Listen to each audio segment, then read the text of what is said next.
profesor, esta es nuestra exposición acerca de los temas vistos en clase, como son violencia, conflicto, los ejemplos de violencia basados en nuestra realidad colombiana y el informe final que presenta la Comisión de la Verdad. Bueno, empezamos entonces con la definición de violencia, teniendo en cuenta las lecturas vistas en clases por el autor Johan Galtung. Entonces, decimos que la violencia es cualquier situación en la que los seres humanos se ven influenciadas de tal manera que su somatización real está por debajo de su somatización potencial. Esto implica que la violencia no se reduce necesariamente al daño físico, sino que también puede manifestarse de forma estructural y cultural, y para ello Galtung plantea el triángulo de la violencia, donde identifica las tres formas principales, que son la violencia directa, la violencia estructural y la violencia cultural. A través de ese triángulo lo que se busca es ayudar a comprender que la violencia no se reduce a actos individuales, sino que es un fenómeno complejo con raíces estructurales y culturales. A continuación veremos cada uno de ellos. Buenas tardes, mi nombre es Daniela Hernández, yo les voy a hablar sobre los tipos de violencia. El primero es la violencia directa, en este observamos cuando hay golpes, cuando hay daños físicos o verbales. Uno de los claros ejemplos que tenemos en Colombia es el alto índice de violencia contra la comunidad LGTBI. Uno de los casos más recientes fue el de Sara Millerley, la chica que llevaron hasta una quebrada en Antioquia, la golpearon, la ultrajaron, la golpearon con piedras hasta que ella quedó inconsciente, hasta que finalmente pues, la chica lamentablemente falleció. Ese es un claro ejemplo de cómo en Colombia la sociedad aún no acepta este tipo de comunidades. De hecho, se ha visto casos de homofobia y por eso los colombianos, algunos, tienden a reaccionar de mala manera en contra de estas personas. Otro de los, otro de los tipos de violencia es la violencia estructural. En este se refiere a las desigualdades y las injusticias en las estructuras sociales, económicas o políticas. Es decir, cuando ocurren denuncias como las que hacen los líderes sociales actualmente en Colombia, muchas de estas denuncias contra políticos o personas del gobierno quedan impunes. Es decir, lamentablemente el gobierno no hace nada. Eso es a raíz de que se da a través del tema de la corrupción, el tema de que entre más poder tiene el político, pues menos procesos van a tener en su contra, y es uno de los tipos de violencia más vistos en nuestro país. Otro tipo de violencia es la violencia cultural. Esta es la que se manifiesta a través de normas, valores o creencias que justifican la violencia, la desigualdad o la opresión. Un claro ejemplo que tenemos en Colombia son las escuelas de adoctrinamiento que han surgido. Ejemplo, la que surgió en Chocó con el clan del Golfo. ¿Qué buscan estas escuelas? Buscan enseñar de una manera y volver una cultura el hecho de generar violencia. Ejemplo, el porte de armas, el tema del secuestro, el paramilitarismo, la extorsión, el narcotráfico, la corrupción, todo este tipo de problemática. Lo que buscan este tipo de personas o comunidades es normalizarlo ante una cultura que lleva muchos años presenciando este tipo de actos. Bueno, ahorita vamos a hablar sobre el concepto de conflicto. El conflicto es una estructura dinámica que puede transformarse y su existencia no implica necesariamente la violencia. Para Galtung no es necesariamente negativo, sino una relación en la que dos o más actores perciben una incompatibilidad en sus metas, intereses o valores. Desde esta perspectiva, el conflicto es una oportunidad para el cambio y el desarrollo siempre que se gestione adecuadamente. Galtung plantea la necesidad de una transformación del conflicto, donde implica ir más allá de resolver disputas inmediatas, abordar las causas estructurales y culturales de ese conflicto y promover las relaciones más equitativas y sostenibles entre las partes. Bueno, ahorita vamos a hablar sobre el triángulo del conflicto, que se divide en dos niveles: el nivel observable, en el que hace parte de los comportamientos, y el nivel latente, que hace parte de las actitudes y las contradicciones. El nivel observable es también llamado el nivel empírico, el nivel consciente. Es donde se puede ver y medir el conflicto, y son estos comportamientos externos de los actores en el conflicto. Y es donde los medios de comunicación y la opinión pública se enfocan cuando hay dichas situaciones. En el nivel latente, que lo componen las actitudes y las contradicciones, este nivel es también conocido como nivel teórico o el nivel subconsciente. Aquí es donde se ven las raíces de los conflictos o del conflicto, que muchas veces no son visibles a simple vista. Es muy difícil detectarlos y para es fundamental si se quiere transformar el conflicto de manera duradera. Bueno, iniciemos hablando de cada uno de ellos. El primero es la contradicción. Esta se refiere a la incompatibilidad real o percibida de intereses, metas o valores entre dos o más partes. Es objetiva y existen demandas o necesidades que no pueden ser satisfechas simultáneamente. Por ejemplo, cuando dos países están reclamando las mismas fronteras o cuando dos grupos quieren acceder al mismo recurso limitado, ya sea agua, puede ser tierra o puede ser petróleo. Como segundo punto tenemos las actitudes, que estas se refieren a cómo las partes perciben la situación, donde se ven o se denotan los sentimientos, las emociones, los prejuicios, estereotipos o ideologías que se desarrollan durante ese conflicto. Aquí se construye la imagen del enemigo, donde se ve esa desconfianza o incluso el miedo. Un ejemplo de ellos puede ser un grupo étnico que considera al otro inferior o peligroso, cuando los ciudadanos de un país ven al otro como un enemigo histórico.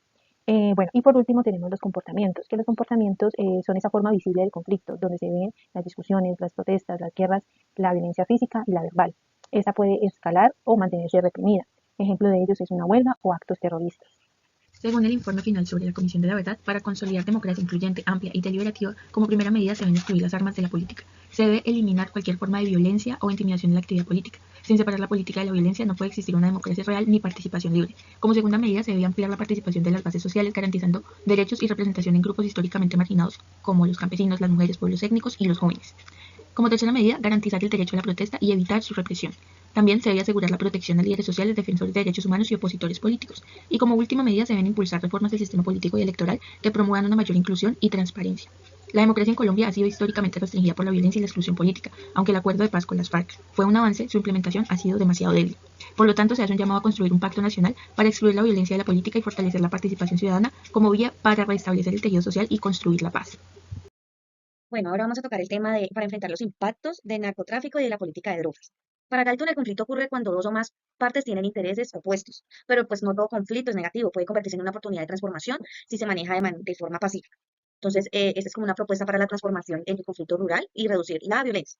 Entonces, decíamos que eh, para este punto, la idea principal es el enfoque prohibicionalista que ha fracasado. No ha disminuido el consumo ni la producción de drogas, pero se ha causado más violencia, más pobreza rural y más criminalización de los campesinos. Entonces aquí tenemos unos puntos que hablábamos ahorita. Entonces dice que los campesinos son víctimas de abandono y criminalización. Se propone transitar una regulación legal responsable, que haya una sustitución voluntaria de los cultivos y con participación campesina. El consumo debe tratarse desde la salud pública y los derechos humanos. Una inversión también en el derecho rural sostenible para reducir esa desigualdad que se vive con los campesinos. Entonces, como idea principal, decíamos anteriormente, pues es transformar que esta política de drogas pueda reducir el conflicto y dignificar a las comunidades rurales. Tenemos un ejemplo rural, un ejemplo real en cuanto al Programa Nacional Integral de Sustitución de Cultivos y Uso Ilícito de Campesinos en el Catatumbo y el Cauca. Este fue creado tras acuerdo de paz para reemplazar esos cultivos de coca por proyectos legales, donde muchos campesinos firmaron acuerdos y erradicaron sus cultivos, pero el Estado no cumplió con los pagos a los campesinos. Y pues ellos obviamente al ver esto no vieron tampoco los proyectos de producción que ellos veían en esos acuerdos. Entonces, sin no tener opciones económicas, pues varios campesinos volvieron a cultivar la coca y quedaron expuestos pues a amenazas de grupos armados ilegales dentro de su comunidad donde viven ellos. Entonces, ¿qué solución le podemos dar a esto?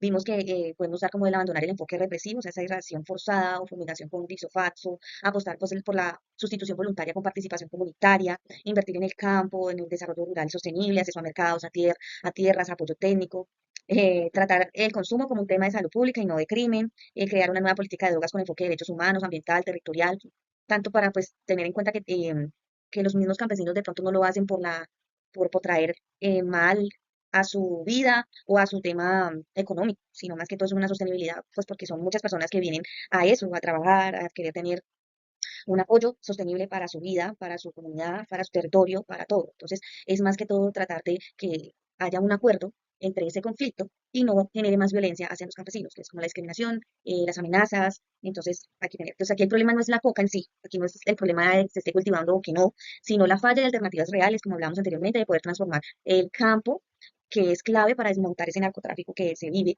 y que de pronto reprime también a los campesinos, ¿cierto? Que los tienen reprimidos ellos. Hoy quiero compartirles una de las conclusiones de la Comisión de la Verdad.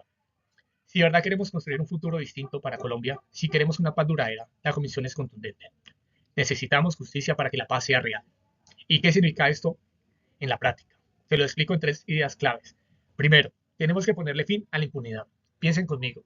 Cuando se cometen crímenes atroces, graves violaciones de los derechos humanos y los responsables no responden, se envía un mensaje devastador a la sociedad. Que aquí todo vale.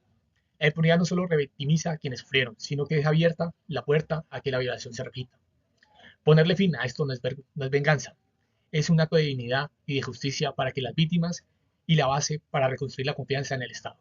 Segundo, la Comisión nos llama a desarmar la red de poder y corrupción que se entrelazaron con el conflicto. La guerra no fue solo un asunto de armas en el campo.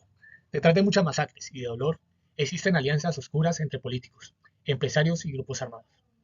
La justicia debe ir más allá de quienes empuñaron las armas. Se deben desentrañar esos entramados, a esos cerebros y financiadores que desde la sombra, desde cargos de poder, se beneficiaron de la violencia. Solo cuando desarticulemos esas estructuras profundas estaremos limpiando las raíces que alimentan la guerra. Y tercero, necesitamos una justicia cercana a la gente. La justicia no puede ser un lujo solo para quienes viven en las grandes ciudades. Imaginen la frustración de las comunidades rurales, indígenas, afro, que lo perdieron todo y que no tienen dónde acudir. Es necesario fortalecer la justicia de los territorios, esa justicia que llega a la vereda, que resuelve los problemas del día a día, como los conflictos por la guerra y que respeta las formas de justicia propias de las comunidades. Una justicia accesible y humana es una justicia que construye la paz de la base, previniendo nuevos conflictos y devolviéndole la dignidad a los más vulnerables. Se preguntarán, ¿para qué todo esto? La respuesta es simple y contundente. Para que los horrores del pasado no se repitan. Si logramos que la impunidad termine, que los entramados criminales sean desarticulados y que la justicia llegue a todos, estamos poniendo cimientos sólidos para una Colombia diferente. Estamos construyendo una sociedad donde la violencia no sea una opción, sino donde los derechos se respeten y donde la confianza en nuestro país se restaure. La justicia, como la subraya la Comisión de la Verdad, es la garantía más poderosa de que la paz que tanto anhelamos será una realidad y duradera. Bueno, ahora vamos a hablar sobre una nueva visión de seguridad para la paz. Como idea principal de este capítulo, la seguridad en Colombia ha sido tratada como una herramienta de guerra, centrada en el control y la represión, lo que ha generado pues miedo, la desconfianza hacia las instituciones y especialmente en las zonas rurales. Entonces, como vemos aquí, dice la seguridad no puede seguir siendo solo un control militar. Existe desconfianza hacia la fuerza pública, especialmente en las zonas rurales. Se propone una seguridad humana con enfoque territorial y de derechos. Una reforma profunda a la policía y el ejército, protección al derecho a la protesta pacífica y diálogo entre el Estado y las comunidades para construir confianza, ¿sí? Eso es lo que abarca este capítulo como idea principal. Habla mucho sobre ese tema de estar reprimidos, de generar miedo, de tener el control, las autoridades y creerse pues con el derecho de imponer y reprimir a los demás. Entonces, como ejemplo, tenemos lo siguiente. Para este capítulo tenemos también como idea principal, pues, redefinir la seguridad como protección ciudadana y no represión, como lo decíamos anteriormente. Un ejemplo real puede ser el paro nacional del 2021. Durante las manifestaciones sociales en Colombia que se presentaron en ese año, miles de personas protestaron, pacíficamente, pero se presentaron abusos de parte del ESMAD, de la policía, donde hubieron jóvenes heridos, asesinados, hubieron detenciones arbitrarias, hubieron jóvenes reprimidos en celdas, uso excesivo de la fuerza, y estos hechos pues aumentaron más esa desconfianza y dañaron como también el respeto y la imagen que tenían hacia la fuerza pública, especialmente pues la juventud y las comunidades rurales y étnicas, ¿sí? Que se vivieron en ese momento. Entonces podemos tener como ese ejemplo real en este caso, en este capítulo, y vamos a ver las posibles soluciones que se pueden traer para ello. La solución como ejemplo de este capítulo de la nueva visión de seguridad para la paz, tenemos reformar profundamente a la policía y al ejército para que protejan y no repriman. Como lo decíamos anteriormente, dado a los hechos que se vivieron como ejemplo en el paro nacional del 2021, pudimos ver cómo la imagen y la desconfianza creció aún más, el miedo hacia salir a las calles y no sentirse protegido ni siquiera por la fuerza pública, sino que se sentía eh, la desconfianza. Entonces también decíamos que eliminar o transformar el SMAT. Más que todo transformar para que el SMAT pues tenga una mejor imagen ante la comunidad, garantizar el derecho a la protesta pacífica sin criminalización, incluir a la comunidad en la construcción de modelos de seguridad participativos y con enfoques de derecho, cambiar la visión de seguridad no como control del enemigo, sino como protección de la vida y los derechos humanos. Sí, muchas veces vemos que hay protestas pacíficas, pero tampoco vemos como el apoyo de la seguridad. Entonces podríamos implementar ese modelo de seguridad teniendo presente la protección de la vida y de los derechos humanos y así en conjunto poder tener una visión de seguridad más pacífica. Entonces la seguridad no se impone con armas, se construye con confianza y el Estado es el encargado de ver por la ciudadanía y no verla como una amenaza, ¿sí? Esto fue todo por el momento. Como cierre, pues vemos que el problema no es el conflicto, sino cómo lo enfrentamos. Y pues la Comisión de la Verdad nos recuerda que la paz no se logra con armas ni con represión, sino transformando la violencia en diálogo, dignificando a los territorios y garantizando los derechos humanos a quienes han sido históricamente excluidos de ellos. Muchas gracias. Para construir a la paz territorial, la paz debe construirse desde los territorios conociendo su diversidad, historia de exclusión y sus capacidades organizativas. Como primera medida, superar la militarización y construir confianza institucional desde el diálogo y la participación. También promover el desarrollo rural con acceso a tierras, servicios y fortalecimiento de economías legales. También se debe garantizar la autonomía y derechos de pueblos étnicos. Y por último, articular políticas de seguridad, justicia, salud, educación e infraestructura a las realidades locales. Como medida principal para construir a la paz territorial, se deben implementar integralmente los enfoques territoriales de acuerdo de paz con participación activa de comunidades locales.